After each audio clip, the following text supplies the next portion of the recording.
Ano ba, bitiwan niyo ako. Ayoko na rito. Mas gusto ko pang malagutan ng hininga kaysa paulit-ulit yung babuyin ng katawan at pagkatao ko.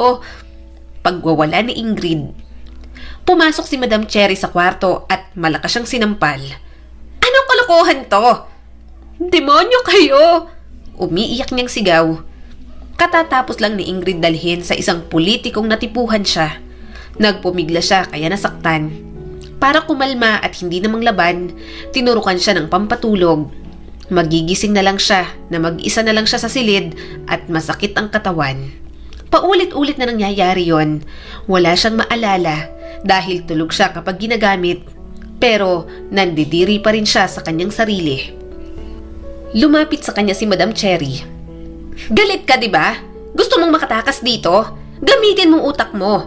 Magtiis ka, Ingrid. Kunin mo ang tiwala ng samahan para makalaya ka at para magkaroon ka